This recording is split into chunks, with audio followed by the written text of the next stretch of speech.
बिस्मिल्लाहिर्रहमानिर्रहीम। अस्सलाम वालेकुम viewers, welcome to my channel cooking with Malika. उम्मीद है कि आप सब खैर आफियत से होंगे। अल्लाह ताला आपको हमेशा खुश और आबाद रखे, आमीन सुम्मा आमीन। तो व्यूअर्स, आज जो रेसिपी आपके साथ शेयर करने जा रही हूँ एक डिफरेंट और यूनिक रेसिपी है। शायद आपने ये रेसिपी पहले ट्राई ना की हो। तो व्यूअर्स, आज हम बनाने जा रहे हैं बैंगन भाजा। इसको आप बैंगन भाजा कह लें या आप इसको फ्राइड ब्रिंजल कह रहे हैं या फ्राई किए हुए बैंगन कह लें, कोई भी नाम दे सकते हैं। व्यूअर्स, एक्चुअली ये एक बांग्लादेशी डिश है। बांग्लादेश में बहुत ज़्यादा शौक से खाई जाती है। As a side dish use किया जाता है। खासतौर पर बस मसूर की दाल हो, बॉयल्ड राइस हो और साथ ये बैंगन भाजा सर्व किया जाए तो क्या ही कहने हैं। तो बस बहुत ही ज़्यादा लजीज और मज़ेदार सा खाना बन जाता है। तो बहुत ही आसानी के साथ, बहुत ही कम इंग्रेडिएंट्स के साथ ये रेडी हो जाता है, जो आमतौर पर हमारे घरों में मौजूद ही होते हैं। बस बहुत ही सिंपल और इजी रेसिपी है। कैसे रेडी होगी, इंशाल्लाह सारे ट्रिक्स एंड टिप्स आपसे शेयर होंगे। बस बैंगन भाजा रेसिपी की एक खास खासियत ये है कि हम इसको फ्राई तो करते ही हैं, लेकिन बहुत कम ऑयल यूज़ करके फ्राई करते हैं। इंशाल्लाह सारी ही बातें आज आपसे शेयर करूंगी। लेकिन मज़ेदार सा बैंगन भाजा रेसिपी स्टार्ट करने से पहले आपसे हम्बल रिक्वेस्ट है कि अगर आपको मेरी वीडियो अच्छी लगती है तो प्लीज़ मेरी वीडियो को लाइक कर दिया करें, शेयर कर दिया करें।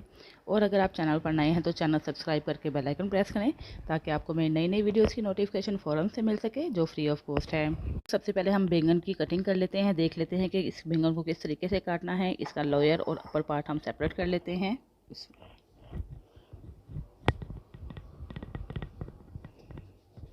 अब हमें बहुत ज़्यादा ना तो थिन पीसेस काटने हैं ना ही थिक, बस इतने ही साइज़ के हमें पीसेस काटने हैं।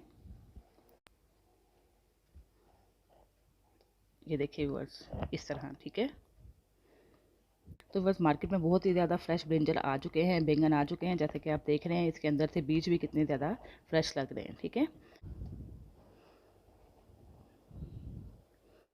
तो इस तरह व्यूअर्स सारे हमने पीसेस कट कर लिए हैं। देखिए बस मसालों में जो जो चीज़ें हमने लेनी हैं वो आप नोट कर लें। 1/4 टीस्पून मैंने ले लिया है लहसुन अदरक का पेस्ट। 1 टेबलस्पून मैंने ले लिया है बेसन। यहाँ पे 1/4 टीस्पून है चाट मसाला पाउडर।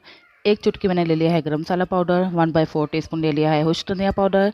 यहाँ पे 1/4 टीस्पून है ज़ीरा पाउडर। यहाँ पे बस 1/4 टीस्पून है मेरे पास नमक। यहाँ नमक आप अपने टेस्ट के अकॉर्डिंग भी ऐड कर सकते हैं। यहाँ पे हल्दी पाउडर ले लिया है 1 पिंच, यानी कि 1 चुटकी। बस 1/4 टीस्पून ले लिया है सूरज मिर्च पाउडर। और यहाँ पे मैंने ले लिया है हाफ लेमन। तो बस ये सारे स्पाइसेस को पहले मिक्स कर लेते हैं। तो ये देखिए बस सारे स्पाइसेस हमने इसके अंदर मिक्स कर लिए। अब हम लेते हैं लेमन। तो बस लेमन हम इसके ऊपर स्प्रेड कर देते हैं। और यहाँ पे मेरे पास है लहसुन अदरक का पेस्ट, ये भी इसके ऊपर शामिल कर देते हैं। ये देखिए बस इसके अंदर लहसुन अदरक का पेस्ट भी हमने सारे पीसीस को लगा दिया है, और नींबू का रस भी अच्छे तरीके से स्प्रेड कर दिया है सारे पीसीस के ऊपर। तो बस अब हम इसके अंदर शामिल कर देते हैं मसाला। तो बस इसको भी मिक्स कर लेते हैं। तो ये देखिए बस कितना अच्छा सा कोट हो चुका है। तो बस इन पीसेस को हम सेपरेट कर लेते हैं एक डिश में।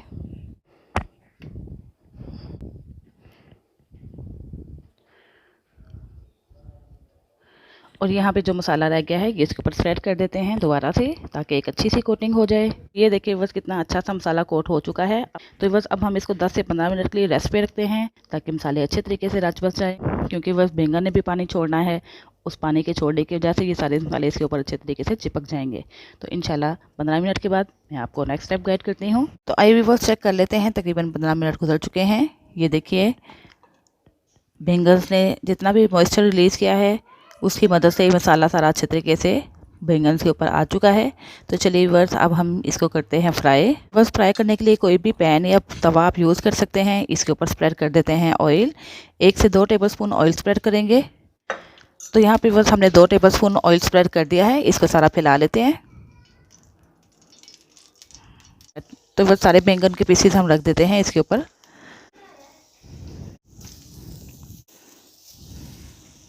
देखिए बस सारे पीसेस फ्राई हो रहे हैं। मीडियम फ्लेम हमने किया हुआ है। मीडियम फ्लेम करने से ये अच्छे क्रिस्पी हो जाएंगे। और 2 से 3 मिनट तक हम वेट करेंगे, इनको फ्राई होने देंगे। उसके बाद हम इनकी साइड चेंज करेंगे। तो देखिए बस 3 मिनट गुजर चुके हैं। अब हम साइड चेंज कर लेते हैं। ये देखिए बस कितने अच्छे से फ्राई हो गए हैं। अब दूसरी साइड को भी हम फ्राई कर लेते हैं तकरीबन 3 मिनट के लिए। कि बस साइड हमने चेंज कर ली है, और दूसरी साइड को भी हम तकरीबन 2 से 3 मिनट के लिए मीडियम फ्लेम पे फ्राई कर लेते हैं। तो ये आप बस देख रहे होंगे कि बहुत ही कम ऑयल में हमने कितना अच्छा सा इनको क्रिस्पी फ्राई कर लिया। तो ये देखिए बस दूसरी साइड भी अच्छे तरीके से हो चुकी है क्रिस्पी। ये देखिए अब हम फ्लेम बंद कर देते हैं और इसको निकाल लेते हैं बटर पेपर पे, ताकि इसका एक्स्ट्रा ऑयल भी साफ़ हो जाए। ये देखिए कितने मज़े के, कितने क्रिस्पी और कितने ये डिलीशियस लग रहे हैं। तो ये देखिए बस सारे बैंगन हमने निकाल लिए हैं। तो चलिए अब हम इसको करते हैं डिश आउट। इतनी जल्दी हमने कितने मज़ेदार से कितने क्रिस्पी बैंगन रेडी कर लिए हैं। फ्राइड बैंगन है, रमज़ान मुबारक के लिए बेहतरीन आइडिया है, फ़ौरन से बन जाते हैं, कोई भी आपको दिक्कत या परेशानी का सामना नहीं करना पड़ेगा। और सबसे खास बात ये कि बहुत ही कम ऑयल में हमने इनको बना लिया। तो बस मसूर की दाल और बॉयल राइस के साथ इसको सर्व करें। तो बस यहाँ आप किसी भी चावल, पुलाव या बिरयानी के साथ इसको सर्व कर सकते हैं एज अ साइड डिश। और अगर आप इसको एज अ स्नैक यूज़ करना चाहते हैं तो केचप के साथ सर्व करें। बस जिस तरह भी आप इसको एंजॉय करेंगे आपको हर लिहाज से बहुत ही मज़ा आएगा। तो उम्मीद है बस आपको मेरी आसान सी लेकिन बहुत ही डिलीशियस और बहुत ही जल्दी बन जाने वाली रेसिपी पसंद आई होगी। आपने इस रेसिपी को ज़रूर ट्राई करना है और मुझे फ़ीडबैक भी देना है कि आपको मेरी रेसिपी कैसी लगी। इसके साथ ही बस इजाज़त चाहती हूँ, फिर हाजिर होंगी एक नई रेसिपी के साथ। अपना बहुत सा ख्याल रखिएगा, मुझे भी दुआ में याद रखिएगा। अल्लाह हाफ़िज़।